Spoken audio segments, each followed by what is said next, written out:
padre y madre y su hermano Igor, recién nacidos, ingresaron al gueto de Lodz en 1940. Brony tenía solo 7 años y salió del gueto en 1945 a los 12 años. Su familia fue parte de los 877 judíos que quedaron con vida.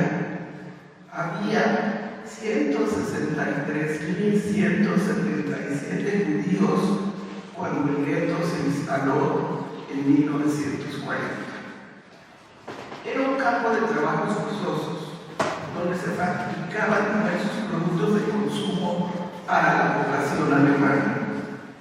Era un gueto totalmente cerrado al exterior, del cual salían camiones con judíos para los campos de exterminio. Los habitantes del gueto pensaban que eran trasladados a otros campos de trabajo. No sabían que su destino era la muerte. De mi personal lectura del libro, quisiera empezar con varios agradecimientos. En primer lugar, a Brony por haber compartido con sensibilidad, sencillez y sobriedad una experiencia tan dura, vivida a muy temprana edad y bajo un nivel de crueldad y soberbia difícilmente concebibles. Allá encima, con su enorme talento para conversar con Brony y lograr extraerle con sus preguntas y su enorme empatía su historia desde lo más profundo de su dolor y de su experiencia de vida. A Leo Seibert y nuevamente a Yael por los 2 capítulos introductorios del libro, donde nos aportan información valiosa y actualizada sobre el contexto histórico y explican uno de los importantes debates filosóficos de esa negra e infame, espero que irrepetible, experiencia del nazismo y el holocausto. Varias reflexiones me sugiero al leer las 4 secciones que integran el libro. 2 introductorias, las que contienen el relato de Brony sobre sus vivencias, al verse recluido con su familia en la cocina de una casa durante 5 años y un breve epílogo. No puedo imaginarme el grado de perversidad de los nazis, perpetradores de la violencia ejercida durante varios años en tan diversas formas y con tanta sangre fría en contra de seres humanos a los que no consideraban como tales, que buscaron e idearon diversos métodos masivos para borrar la existencia de razas y culturas, como fueron los 6 millones de judíos, los 250.000 romaníes, 312.000 serbios o 250.000 personas con discapacidad, además de comunistas, sacerdotes y población homosexual. Solo han pasado 80 años de las brutales torturas, de los inhumanos experimentos médicos, de las cámaras de gas, de las muertes por fusilamiento, por ahogamiento, por enfermedades desatendidas o por hambre y frío, ante el enclaustramiento y hacinamiento de miles de seres humanos en guetos y campos de concentración y exterminio. Yo nací en el verano del 42, a mitad de la Segunda Guerra Mundial. A partir de 1946, cursé 11 años en el Colegio Jesuita de México. En la secundaria estudié historia en el libro de historia judía, que se dice Jüdische Geschichte, donde solo recuerdo menciones a los guetos judíos y al orden de la Edad Media. Supongo que cuando estudié en la secundaria aún no se disponía de tanta información y se habían sistematizado las historias ni recopilado tantos testimonios sobre los expulsados persecuciones y masacres experimentadas por los judíos en la Europa cristiana de la Edad Media, ni sobre la Inquisición, que duró casi 300 años en España y sus colonias con autorización de la Santa Sede. Curiosamente, en paralelo, en otros países estaba el Renacimiento. Igualmente, en los años de la Segunda Guerra Mundial, en América y en el mundo en general, había un gran desconocimiento sobre la violencia y el exterminio sufridos por los diversos grupos, pero en particular por las poblaciones judías europeas, durante el Holocausto, a manos de la Gestapo y los ejércitos alemanes. Mi impresión es que las masacres solo fueron conocidas y reconocidas por los aliados al término de la guerra. Y eso le preguntaría a cuál es su percepción sobre eso. Tengo también la impresión de que los presidentes de Estados Unidos se abstuvieron de tratar de intervenir para lo que estaba pasando en Europa. Pero tuvieron que pasar varias décadas para que la magnitud y la naturaleza de las mismas masacres fueran objeto de investigación y para que las comunidades judías procesaran el enorme trauma con sus secuelas e hicieran un esfuerzo de recuperación de la memoria. Mis padres y parte de mis abuelos huyeron en 1928 de Rusia ante la imposición del régimen comunista con Stalin a la cabeza, que desde mi óptica fue otro enorme y gran asesino. La poca familia Rapoport que quedó en Europa no sufrió los estragos de las masacres nazis.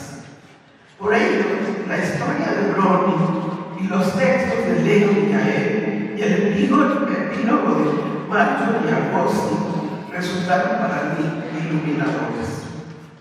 Ahora bien, antes de hablar del amigo de Browning a la familia Rapoport al casarse con Zina, quisiera mencionar solo 4 cuestiones que me quedaron dando vueltas en la cabeza después de la lectura del libro. En primer lugar, ese grado de aislamiento total del tiempo de todos, que tenía recluida población judía como trabajadores esclavizados con fines de producción de diversas cosas, hasta ropa interior para mujeres, en sustitución de los trabajadores alemanes que fueron reclutados como soldados. Es sorprendente cómo los nazis lograron cerrar tan herméticamente el gueto del mundo exterior, estando ubicado en barrios centrales de la misma ciudad de Lodz. Era cruzado con tranvías que transportaban pasajeros del exterior con las ventanas clausuradas para que no vieran por donde estaban pasando. Así también, las deportaciones sistemáticas del gueto eran entendidas por sus pobladores como traslados hacia otros centros de trabajo, nunca con fines de exterminio. En segundo lugar, me llamó mucho la atención cómo afloran con particular intensidad los sentimientos y emociones presentes en toda la tragedia vivida. Domina el relato de Browning el enorme amor de Hannah y John por él y su hermanito. La gran calidad humana de sus padres, que se muestra a través de diversos actos de solidaridad, de que fueron objeto por parte de sus amigos y que ellos mismos practicaron en circunstancias tan riesgosas. Otros sentimientos y emociones eran el miedo, el hambre y el frío, la angustia y la incertidumbre, la aceptación y el rechazo, el egoísmo, el maltrato, la humillación, el desprecio, frente a la esperanza y el enorme deseo de sobrevivir. Los Sacher siempre conservaron su humanidad. Llama mucho mucho la atención la prevalencia de la desigualdad aún en circunstancias tan terribles. Brody relata las diferencias entre la pobreza de los judíos, que eran habitantes originarios de los barrios que conformaron el gueto, respecto de los judíos que llegaban de barrios medios y acomodados de la misma ciudad. O también la desigualdad entre las personas que llevaban más tiempo expuestas al hambre y al frío y al trabajo forzoso respecto de los nuevos que llegaban de otros países como Alemania, Checoslovaquia, Hungría, entre otros, y en buenas condiciones físicas. Ellos no han pasado todavía el hambre, el aislamiento y los sufrimientos. Asimismo, es notable la mayor vulnerabilidad de los viejos, los enfermos y los niños en relación con las personas que tenían fuerza y aspecto para trabajar. Así como las enormes diferencias con los judíos que gozaban de poder, protección y privilegios al formar parte de la policía judía y sus familiares y amigos, respecto de todos aquellos que estaban totalmente aislados, desprotegidos y esclavizados. Eran los judíos de la zona gris que bien analiza Leo Sander en el primer capítulo. La desigualdad es inherente a la condición humana. Por último, destacaría los pequeños momentos luminosos en la triste experiencia de vida de Brody en el gueto. Por ejemplo, cuando todas las camas estaban hechas en el pequeño cuartito como manifestación de que nadie estaba enfermo. Los platillos que Hannah lograba preparar con cáscaras podridas de papa, con residuos de café o con una grasa pulsona de origen indefinible. En cambio, de un 3 por un 0 en el registro de Brody, convertido entonces de un niño de 9 años a un adolescente de 12, lo que le permitiría trabajar, tener acceso a una ración adicional de comida y eliminaba el riesgo de que fuera deportado. O el encuentro absolutamente casual en uno de los refugios, un libro de Erich Ludwig que lo introdujo en su pasión por la lectura. Pasemos ahora a platicar sobre el ingreso de Brody al seno de la familia Rappaport y a México. La tribu Rappaport, encabezada por la abuela Sarita y el abuelo Israel, arribaron a México en 1928 desde un pequeño poblado de Ucrania, de los muchos habitados por judíos y constantemente asediados por las bandas de los cosacos. Yo me acuerdo que hablaba de un señor Khmelnytsky, que es un héroe que encabezaba esas bandas de cosacos.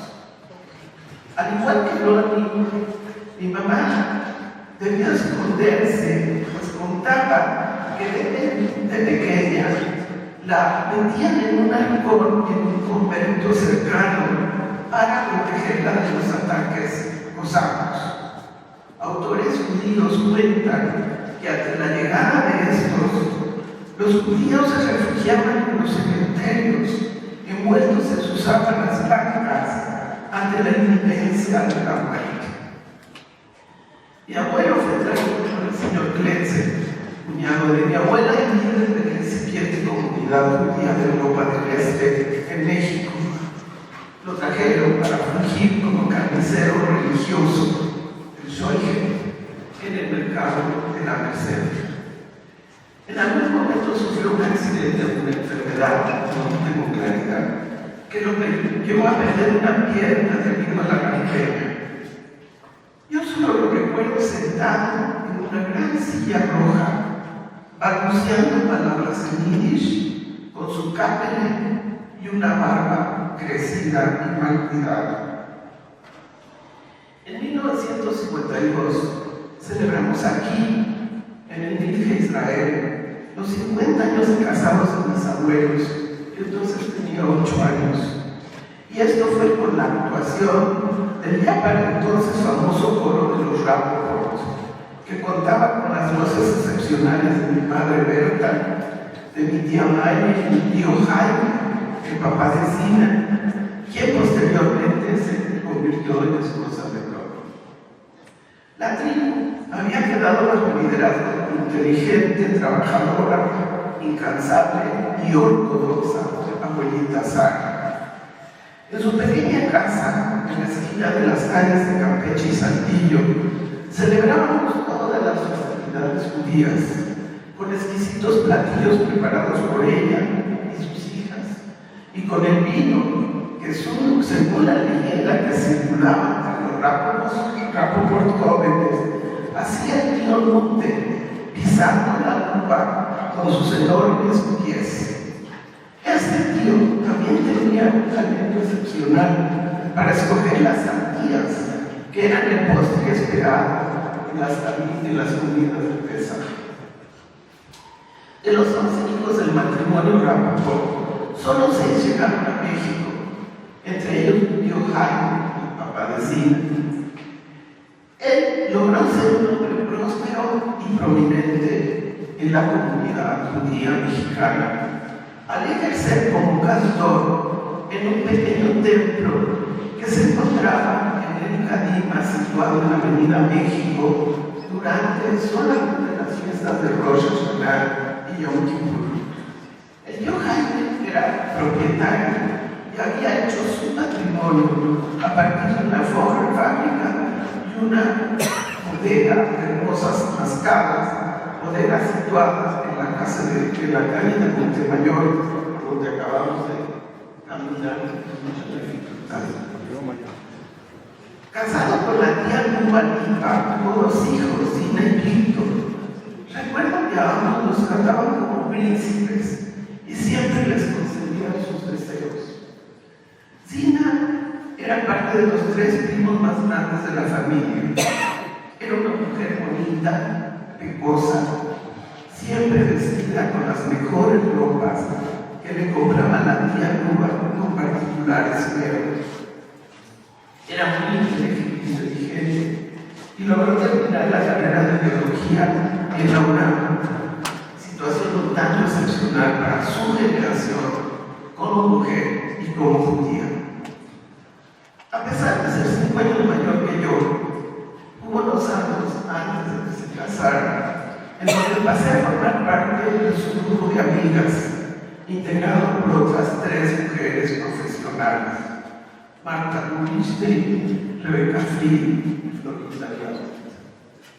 Zina me llamaba Kika, con mucho cariño.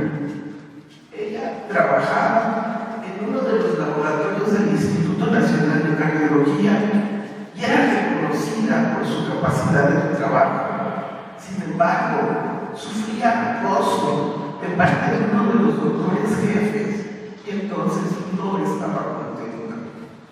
Recuerdo que una vez me regaló unos bonitos zapatos de ante beige. Cuando los puse en mi closet, el olor a formol era muy penetrante, pues a Zina se le impregnaba la ropa al estar en el laboratorio.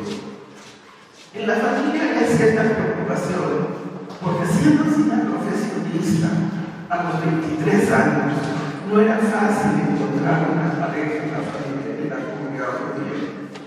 Yo pasé la misma experiencia. Fuimos 2 bichos raros. En ese contexto aparecieron con una especie de aura mágica Jerzy Adamski, tío de Brony, que había vivido en París escapando del Holocausto, y su esposa Clarita, él como corresponsal de prensa internacional y fuertes vínculos con la clase política mexicana, y ella como perteneciente a la aristocracia polaca. Vivían en una casona en la calle de Insurgentes. Eran muy distintos a las personas de la comunidad que yo conocía, y creo que así lo fueron para el resto de los Rappaport. En ese entonces, Jerzy invitó a Hannah, su hermana, y a Brony y a Igor a visitar México. La familia Sackler había logrado escapar de Europa gracias a los contactos del propio tío Jerzy y se radicaron en Venezuela. De acuerdo al relato de Brony, después de la guerra, nunca lograron obtener la visa mexicana y tuvieron que irse a Venezuela. Tengo un recuerdo memorable de Hannah como una mujer fuerte, luminosa, muy amorosa, de grandes ojos claros, cabello rubio canoso, peinado de moño o chorro, y hablaba con una voz grave y fuerte. Brony, en cambio, muy serio, sus ojos que reflejaban una gran tristeza a la vez de una enorme ternura. Nunca lo conocí como bromista. Siempre me pareció ensimismado, observador e inteligente. Igor, por el contrario, dicharachero y bromista, con un acento venezolano que no podía con él. Afortunadamente pasaron a formar parte del clan Rappaport. Brony se integró con unos de los que llamábamos animados, o Tsurechepeke, grupo formado por algunos de los esposos y esposas de mis primos y primas Rappaport. Brony se hizo cargo de la fábrica de mascadas del tío Jaime. Yo me alejé de la familia al entrar a la universidad, y más aún cuando me casé con David de Agostowski. Los dos estábamos muy ocupados en nuestras actividades profesionales y concentrados en los hijos. Sina y Brony se llevaron por años con mi primo León Rappaport y Mónica, y con mi hermano Miki y Silvia. Jugaban chin y cenaban juntos todos los sábados, y creo que eran muy aficionados ustedes al boliche. Se iban con mucha frecuencia a jugar boliche. Sina fue una mujer muy creativa, con muchas capacidades y habilidades. Siempre junto a Brony encontraron la forma de sostener económicamente a su familia. Después de muchas vicisitudes, crearon la pastelería Hannah, elaborando pasteles para personas diabéticas y vendiendo otros que producía Noemí, la mamá de Mónica, una gran cantidad de Sina.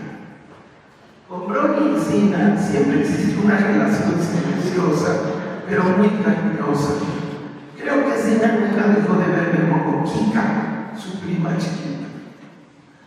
De mi familia era quien mejor conocía y entendía a mi esposo David, que había sido un soltero codiciado de su generación, un médico prominente y un hombre totalmente dedicado a sus familias. Con Brony siempre tuve una cierta relación de complicidad frente a las celebraciones religiosas. Los dos escapábamos del templo y disfrutábamos conversar. Creo que nos sentíamos como outsiders. Personalmente, tengo una enorme deuda con él por mis ausencias y por la falta de acompañamiento a lo largo de una vida que tampoco le fue fácil en México. Pero creo que al fin logró compensar con la formación junto con Sinas de una maravillosa familia que lo reconoce, lo respeta, lo acompaña, lo cuida y lo quiere entrañablemente. Muchas gracias, Brony, por compartir y dejarnos un testimonio tan importante de tu experiencia en el Guerrero de Dios. Y fíjense, está dedicado a la hija de la maestra Rachel Junco. Yo soy Junco. No sé quién era esta señora, pero escondida por una familia no judía que la crió en una aldea cerca de Vilna. El padre fue asesinado en 1941, el año en que se inaugura esta sinagoga, que al principio resultó ser un refugio para los judíos que europeos que hablaban yiddish y que no sabían lo que estaba pasando todavía, si sus parientes ya habían sido asesinados o no, si los iban a volver a ver o no. Aquí lloraron juntos. El padre fue asesinado, la madre y la hija se van a Estados Unidos. Entonces, en esta canción, la Sorele está buscando a su madre, sueña con ella, imagina el regreso del padre, escucha a su madre cantándole una canción de cuna y pidiéndole a las generaciones venideras que le cuente a las generaciones venideras lo que pasó, para no olvidar. Y eso es lo que estamos haciendo hoy.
Decidí escribirlo mientras tenía en mi cabeza todos los recuerdos de esos años tan terribles que me tocó vivir. Recuerdo un día, a la altura de mi vida, viendo para atrás. Esos años fueron terribles, pero creo que gracias a estos años y muchas experiencias posteriores llegué a ser la persona que soy hoy, buena o mala, pero es resultado de toda esa vivencia. Y traté de escribirlo sobre todo para que la gente que le interesa el tema y que lo pueda leer se pueda dar cuenta de lo terrible que es la discriminación, el odio, toda clase de odios en primer lugar. Y considerando que una persona es inferior a otra por su religión, color, nacionalidad o lo que fuera. Si al final de cuentas todos somos seres humanos y todos somos en cierta forma iguales, entonces traté de escribirlo y transmitir mis vivencias, mis sufrimientos, para que la gente que lo quiere leer puede sacar conclusiones de ahí y cada uno en su medida tratar de evitar que ese tipo de situaciones se vuelvan